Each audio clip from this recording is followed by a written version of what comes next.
Gusto mo bang makarinig ng kwento? Ako si DJ Kakay, ang inyong kaakay sa bawat kabanata ng buhay. Abangan niyo po ang kakaibang stories every Tuesday and Thursdays, 9 a.m. to 12 noon. Dito lang yan sa kaakay niyong Good Vibes Station, GV 99.1. Third Eye.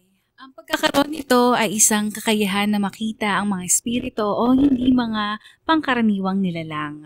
Marahil ilan sa inyo, mga ka-vibes, ay nakaranas na o merong kakayahan nito. Hindi madali, nakakatakot, isang bagay na misteryo at nababalot ng mga question. Third Eye, yan ang pagtutuunan ng ating storya ngayong araw. Dito lang yan sa Kaakay with DJ Kakay. Magandang hapon, DJ Kakay. Ako po si Elias. Minsan iniisip ko na totoo nga ba ang lahat ng kuwento ng matatanda? Yung mga sabi-sabi sa probinsya na may mga espiritong naninirahan sa paligid natin. Na hindi lahat ng mata ay nakikita ng katotohanan. At hindi ko alam na darating ang araw na makikita ko rin ang mga bagay na matagal ko nang tinatawanan. Nang pumanaw ang lola, napilitan akong lumuwas ng Maynila para mag-aral. Isang bagong simula sana. Dito ko din nakilala ang bagong kaibigan ko na si Lyra.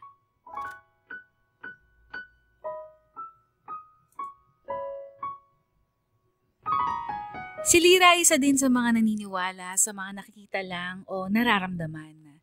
Pero hindi ko akalain na dito mismo, sa lungsod na akala ko'y moderno, magsisimula ang pinakamadilim na kabanata ng aking buhay. Uy, Elia, seryoso ka ba dito tayo papasok? Ang creepy naman ng lumang building na to. Tignan mo yung dingding, may lumang lumot pa, oh. Lyra, public school lang to. Hindi naman lahat ng luma haunted. Saka, hindi mo ba napapansin? Dami pa rin estudyante rito. Normal lang. Normal? Parang horror movie setting na nga eh. Kulang na lang, may lumabas na white lady sa corridor. Grabe ka. Huwag kang ganyan. Sa probinsya lang uso ang mga kwentong multo. Exactly. Kwentong probinsya lang. Yung mga white lady, tikbalang, mga multo sa punso, gawa-gawa lang yun. Dito sa Manila, modern na, walang ganyan. Ang meron dito, traffic at mga tambay sa kanto. Oo na. Pero aminin mo, nakaka-creepy din talaga. Aminado naman ako, pero kahit anong mangyari, hindi ako naniniwala sa multo. Kahit may makita pa ako ngayon, hindi pa rin, no? Ano yun? Baka may pusa lang. Pusa? Sa second floor? Ang galing naman ng pusang yun kung umaakit pa siya. Akala ko ba hindi ka natatakot? Sabi ko, hindi ako maniniwala. Iba naman yun. Sino bang hindi matatakot? Ganito pinasok natin. Lyra, naririnig mo pa? Ha? Wala naman. Ano raw? Yung parang boses ng bata. Wala akong naririnig. Ano ka ba, Elias? Guni-guni mo lang yan. Lyra, nakita mo ba yun? Ano na naman? Yung bata, nakaupo sa sahig. Nakatalikod. Elias, walang bata dyan. Wala akong nakikita. Huwag mo ako niloloko. Tigil-tigilan mo ako. Lyra, nagsasabi ako ng totoo. Nakita ko siya. Tumakbo siya, nakita ko. Ewan ko sa'yo. Huwag mo akong tinatakot, Elias. Wala akong nakikitang bata dyan o ano. Akala ko noong una, DJ Kakay, simpleng guni-guni lang ang lahat. Ang mga boses, mga anino, mga matang nakatingin mula sa dilim. Pero habang tumatagal, mas lalo kong nararamdaman na may kakaiba sa akin. Simula nung namatay si Lola, parang may binuksan na pinto sa aking loob. Bago siya nalagutan ng hininga, meron siyang binulong sa akin na may pamana raw siyang iiwan. Akala ko pera o alahas. Pero ngayon, natatakot akong baka ito na pala yun. At ang mas nakakatakot pa, paano kung totoo ngang hindi lahat ay nakikita ng nakikita ko? Bakit ako? At bakit ngayon? Pero kahit ganon, DJ Kakay, nananatili pa rin ang pagkakaibigan namin ni Lira. Inintindi niya at gusto niya pa rin akong tulungan para tuklasin ang misteryo ng nangyayari sa akin. Elias, seryoso. Kanina pa kita pinapanood. Para kang laging may kausap. Parang may tinitignan ka na hindi ko naman makita. Ano ba talaga? Hindi ko rin alam, Lira. Simula nung libing ni Lola, lagi ko naririnig yung sinabi niya bago siya pumikit. Ano bang sinabi niya? Sabi niya, huwag kang matakot sa mga mata na makikita mo. Dahil iyan ang regalo ko sa iyo. Regalo? Multo? Elias, huwag kang mag-joke dyan. Hindi ako nagbibiro, Lira. Simula nun, nakakakita na ako. Yung bata kanina, yung mga anino sa koridor, yung mga boses, lahat yun. Hindi ko imagination lang. Kung totoo man yan, kung totoo man yung sinasabi mo, bakit ikaw? At saka, sure ka ba? Yun din ang tanong ko, Lira. Bakit ako? Ano bang meron sa akin? Ano pa ang pamana na iniwan ni Lola? Shucks, ano yun? Oo, pero hindi lang tunog, Lira. May nakatayo sa loob. Ha? Ano? Huwag kang ganyan, Elias! Isang babae. Di ko anong uniform niya. Nakatitig siya sa atin. Elias! Wala akong nakikita. Huwag mong sabihin. Huwag mong sabihin yan. Siya yung isa sa mga estudyanteng namatay dito noon. Hindi ko alam. Pero ramdam ko. May gusto siyang sabihin. Elias, baka naman nasisiraan ka na ng ulo. Please, tigilan mo na to. Lira naman.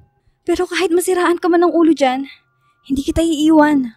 Kahit ganito ako, kahit nakakakita ko ng mga bagay na hindi mo nakikita.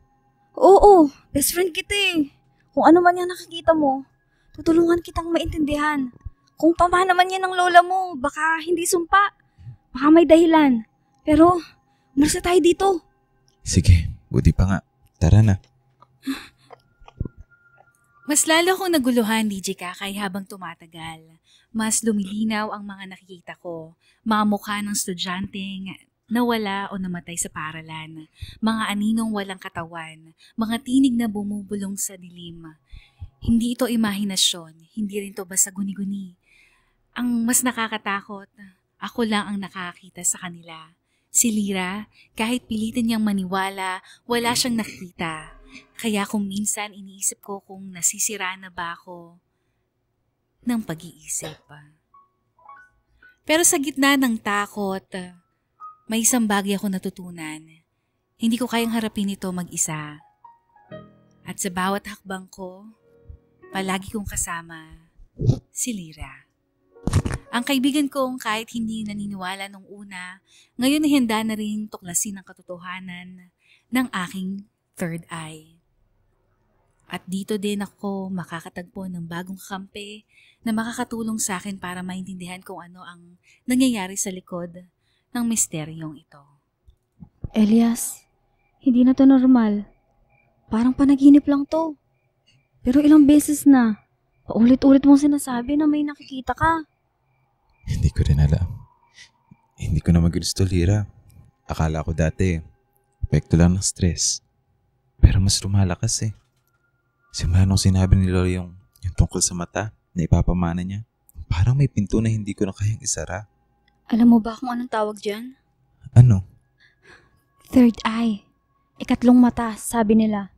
Kapag meron ka niyan, nakakakita ka ng mga hindi nakikita ng iba. Mga espiritu, mga kaluluwa, o kung anong mga maligno. Third eye? So totoo nga. Hindi lang to. Oo, Elias. At baka hindi lang basta regalo. Baka may dahilan kung bakit sa'yo napunta yan. Pero ayoko nito, Lira. Gusto ko na bumalik sa normal. Ayoko na gabi-gabi may nakikita, may sumusunod.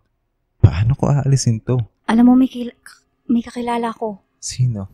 Isang professor sa university. Mahilig siya sa mga misteryo, history, at mga kwentong pamahiin. Pero ang totoo, usap-usapan na anak siya ng isang albularyo sa probinsya nila. Albularyo?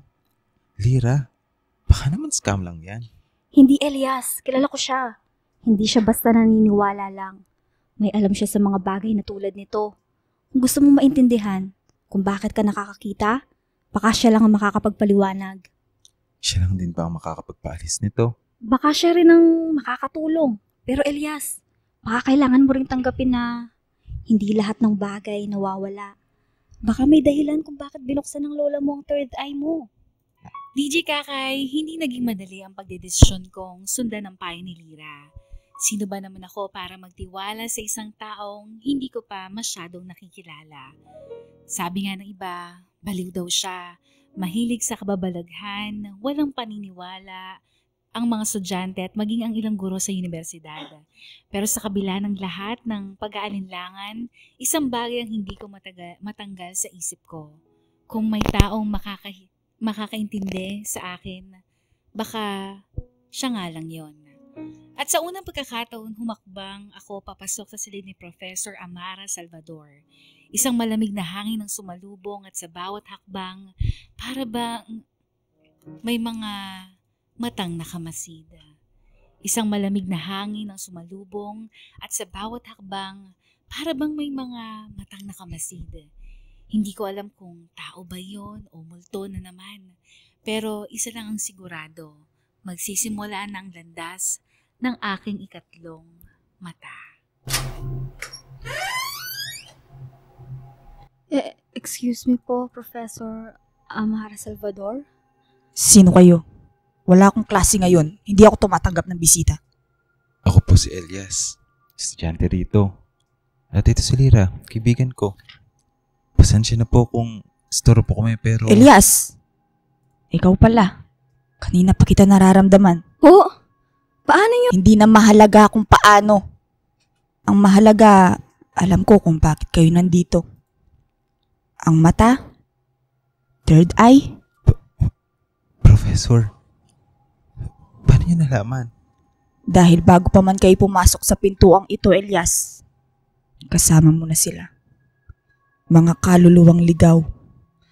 Mga aninong hindi mo maitatago. At hindi ba't iyon ang dahilan kung bakit ka nandito? Para itanong kung bakit ikaw at kung paano ito matatapos? Ganun na nga po.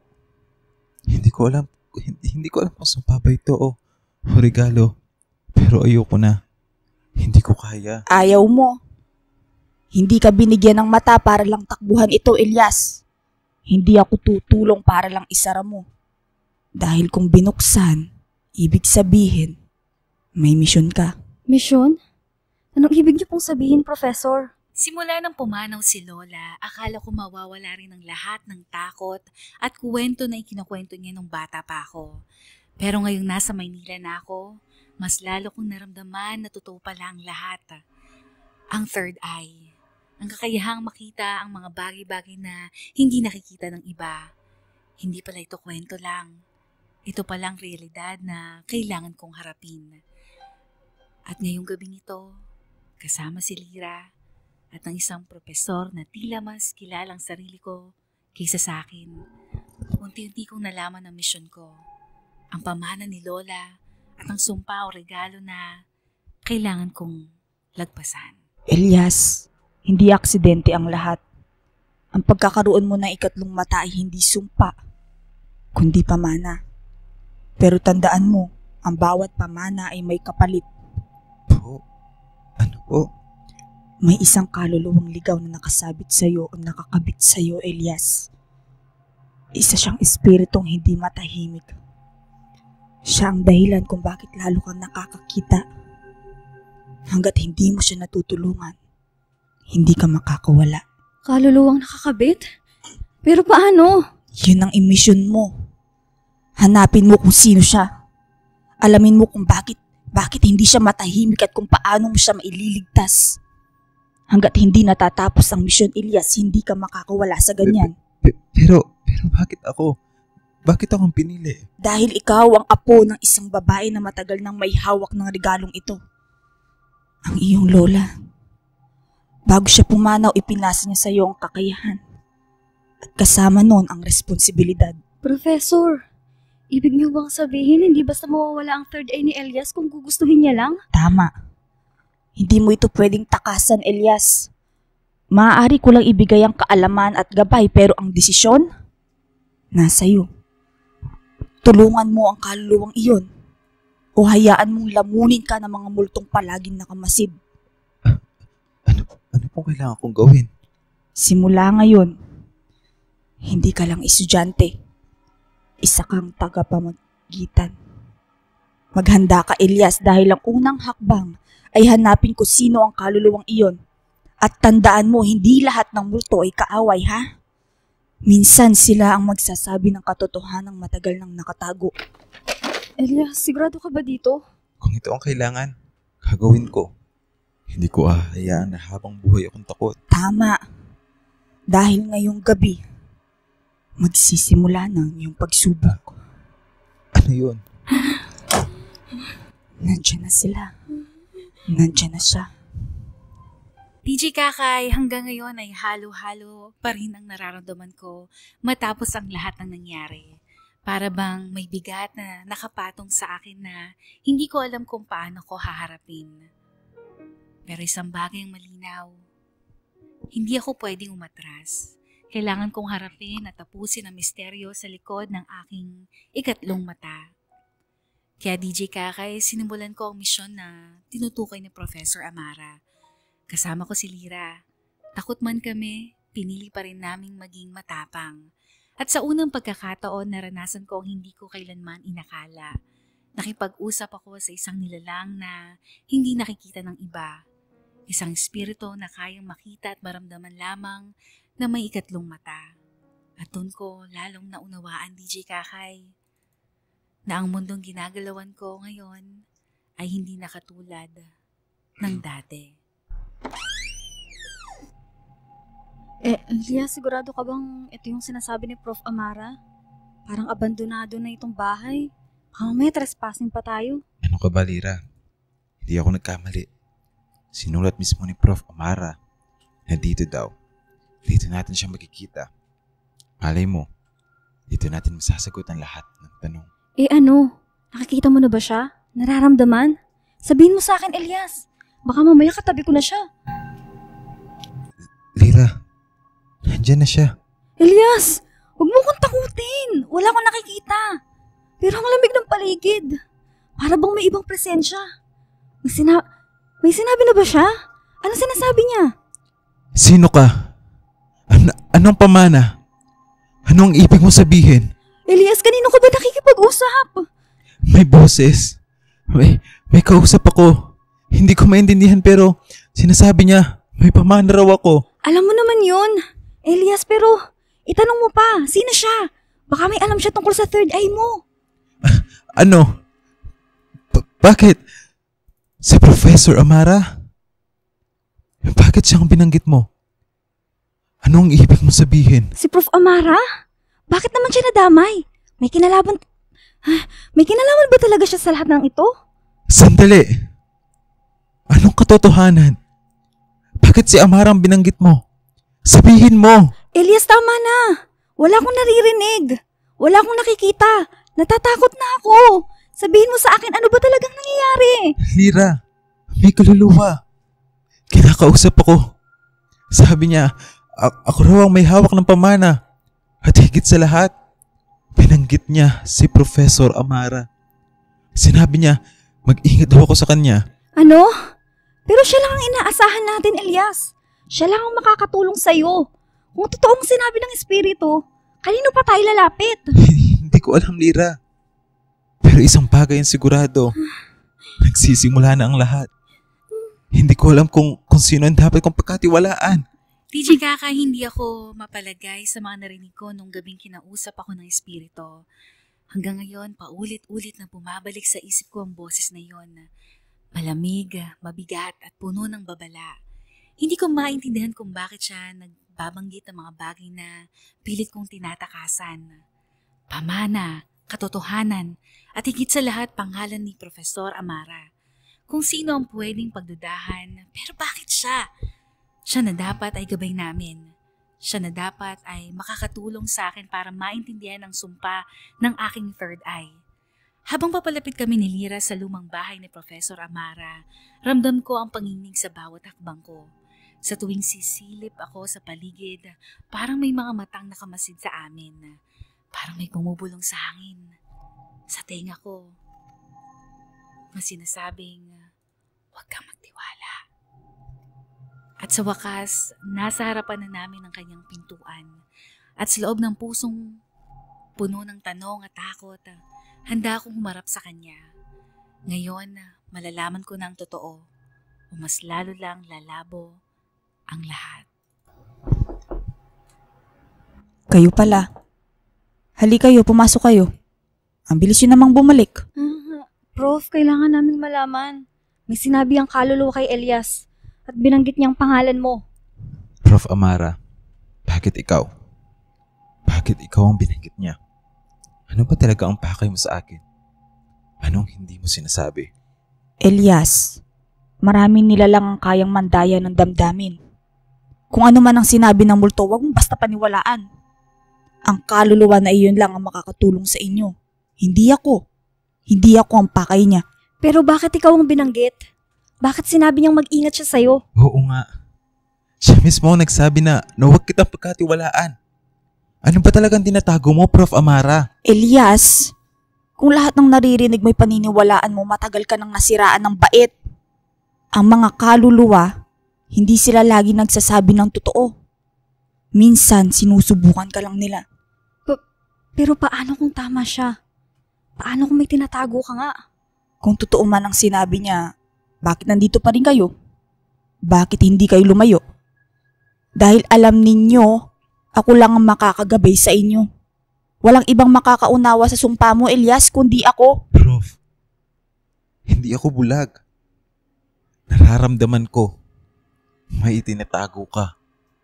Hindi ako titigil hanggat malaman ko kung ano. Kung yan ang gusto mo, Elias, sige.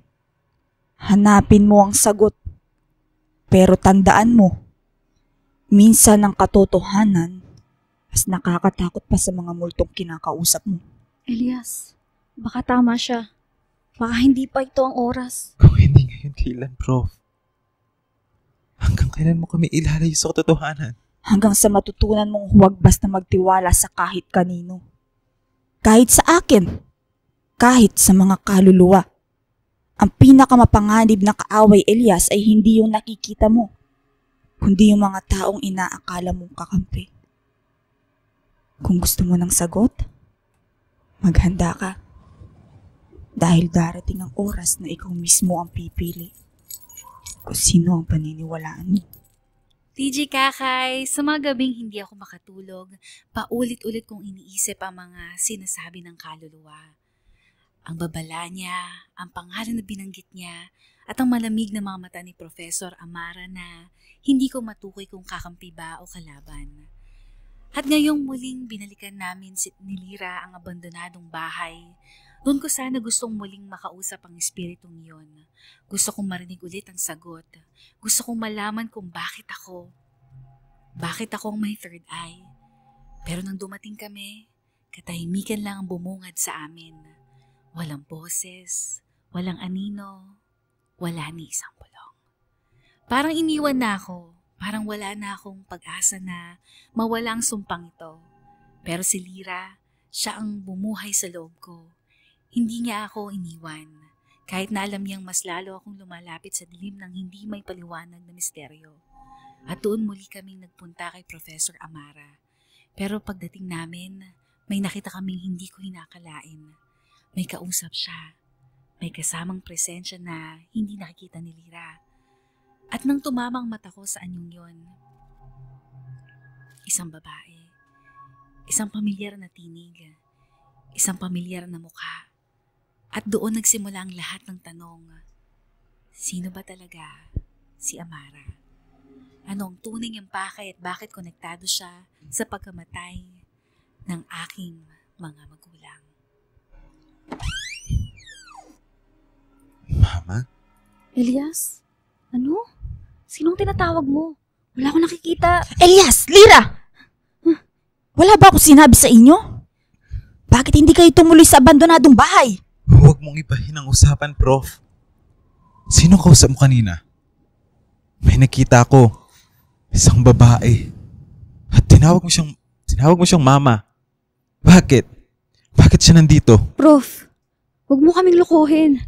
Ano ba talaga nangyayari? Sino bang kausap mo? Hindi niyo pa dapat nakikita iyon. Hindi niyo pa dapat malalaman. Huwag kang magsinungaling, Prof. Simulat sa pool, ginamit mo lang ako, hindi ba? Dahil sa third eye ko. Ginamit mo ako para makausap mo ang mga hindi mo makita. Hindi, Elias. Hindi kita ginamit. Ang totoo, ako ang may kailangan sa'yo. Ano? Ano ang ibig mo sabihin? Hindi mo ba naiisip kung bakit ikaw ang nagmana ng third eye? Bakit hindi iba? Bakit ikaw mismo ang dinala sa akin ng tadhana? Dahil konektado tayo, Elias. Ang ikinamatay ng mga magulang ko at ng mga magulang mo, iisang pinagmulan. Anong ibig mo sabihin? Nakonektado si Elias sa pamilya mo, Prof? Sagutin mo ako, Amara. Kung wala kang intensyong gamitin ako, ano pa talagang gusto mo? Dahil minsan, Elias, ang katotohanan, mas nakamamatay pa kaysa sa mga multong kinakatakutan mo. Mama? Ikaw ba yan? Totoo ba to? Bakit ngayon ko lang nagpakita sa akin? Elias, hindi ko siya nakikita. Pero, ang bigat, at ang lamig. Nandito talaga siya. Nararamdaman ko. Mama, ano ba talaga nangyari? Bakit ako may third eye? Ano ang pamana na sinasabi mo? Ang ikatatong matay hindi sumpa.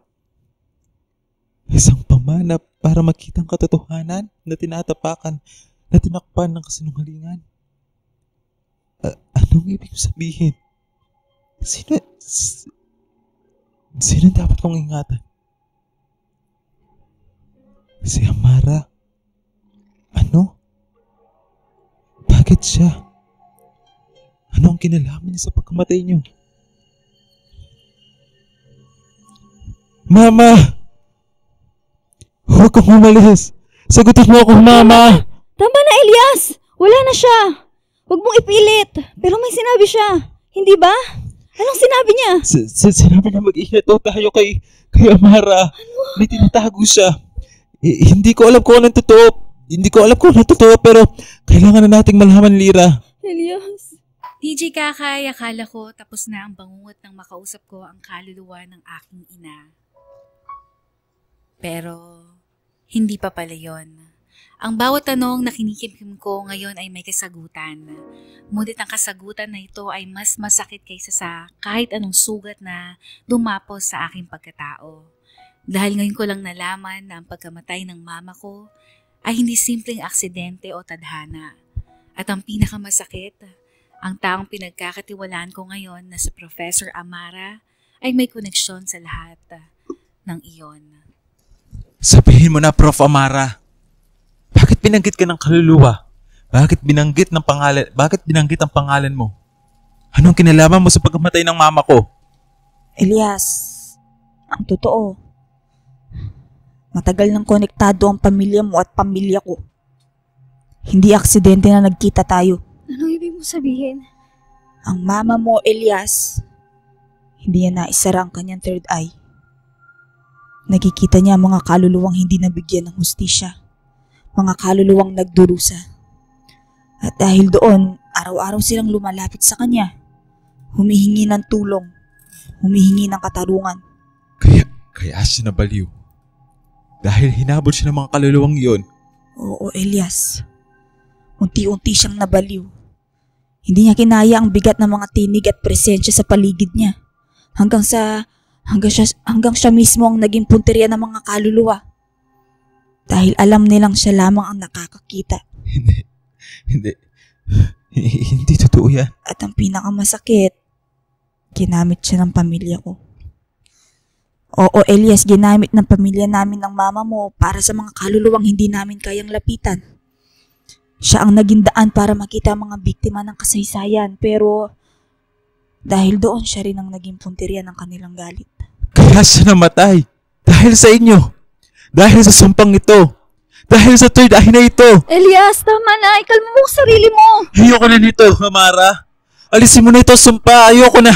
Ayoko na makita ang lahat ng ito. Elias, hindi ko intensyong gamitin ka pero wala akong magagawa. Ang totoo, ginamit kita para makita ang magulang ko. Gusto ko lang silang muling masilayan. Maramdaman. Kahit isang saglit. Kaya mo ko dinala rito. Para lang sa pansarili mong dahilan. Oo. Pero higit pa doon, Elias. Ang third eye hindi sumpa. Ito ay pamana. Ito ay daan. Kung isasara mo ito, mananatili kang bulag sa katotohanan. Pero kung pipiliin mo tanggapin ito, Elias, baka sa'yo magtapos ang kasaysayan ng paghihirap ng iniwan ng mama mo. Hindi ko alam. Hindi ko alam kung kakayanin ko pa. Elias, hindi mo kailangan mag-isa. Nandito ako. Kahit gaano nakakatakot, haharapin natin ito. Sige. Kung ano ang gusto mo, nandito ako, tutulong pa rin para makabawi. Hindi ko na may babalik ang nakaraan. At hindi ko na din mababalik ang ginawa ng pamilya ko. Pero babawi ako, Elias. Kung anong gusto mong gawin sa third eye mo. DJ Kakay, matapos ang lahat na nangyari, isang bagay ang sigurado. Hindi na namin muling binisita si Professor Amara. Mula sa araw na iyon, hindi na siya sumulpot sa aming landas. Ang huling balita na narinig namin, siya raw ay nilagay sa isang mental hospital. Nabaliw, nawala sa sarili. Hindi ko alam kung iyon ba ang parusa sa kanya. At ako, isang umaga ay nagising na lang ako. Tahimik ang paligid, walang anino, walang tinig. Wala na akong nakikita. Akala ko panaginip pero totoo na nawala na ang third eye ko. At doon ko lang naisip, siguro natapos na ang sumpa. Pero higit sa lahat, kahit na kinakatakutan ko ang mga oras, may isang taong nanatili. Si Lyra, ang kaibigan kong hindi kailanman naniwala sa mga multo pero naniwala sa akin. Ang totoong matapang kahit natatakot at hindi ako iniwan. Lyra, wala na. Wala na ako nakikita. Ano? Anong ibig mo sabihin? Lyra, wala na. Wala na yung mga anino. Wala na yung mga boses. Tahimik na. Hindi ko na sila nakikita. Elias, ibig sabihin, wala na yung third eye mo? Oo, Totoo? Oo, Lyra. Sa wakas. Normal na ulit ang lahat. Para bang nakawala na ako. Salamat sa Diyos, Elias. Hindi mo alam kung gaano ko din iniyakan ang lahat na nangyari. Natatakot ako para sa'yo. Pero tignan mo, nandito ka pa rin. Buhay. Malaya ka na, Elias. Hindi ko alam kung paano nangyari pero siguro ito na yung kapalit ng lahat ng pinagdaanan natin. Siguro natapos na rin ang kwento. Siguro binigay na rin sa akin yung katahimikan na hindi nakuha ni Mama. Elias, kahit anong mangyari, kahit bumalik man yan o hindi, nandito pa rin ako. Hindi ako aalis. Kahit hindi ako naniniwala sa mga multo, naniniwala ako sa'yo. At sapat na yun. Lyra, salamat. Kung wala ka, baka matagal na akong sumuko. Pero dahil sa'yo, natutunan ko kahit gaano kadilim, may isang ilaw na mananatili. Mama, kung nasan ka man, sana payapa ka na. Oo, payapa na siya, Elias. At ikaw din, payapa ka na rin. Salamat, Lyra. Parati ka na dyan sa tabi ko. DJ Kakay, minsan hindi natin hawak ang lahat ng kasagutan. May mga tanong na mananatiling nakabitin sa ere, mga lihim na hindi kailanman mabubunyag. Pero natutunan ko na hindi sa lahat ng oras na kailangan mong makita ang lahat dahil ang pinakamahalagang bagay ay ang maramdaman na hindi ka nag-iisa. Para sa akin ang third eye, maaari magdala ng bangungot, sakit at misteryo. Pero sa huli, ang tunay na pamana ay ang mga pagkakaibigang hindi nagtatapos. At ang pag-asang kahit gaano kadilim ang paligid, may liwanag na namananatili. Muli ako si Elias at ito ang aking kwento sa likod ng ikatlong mata.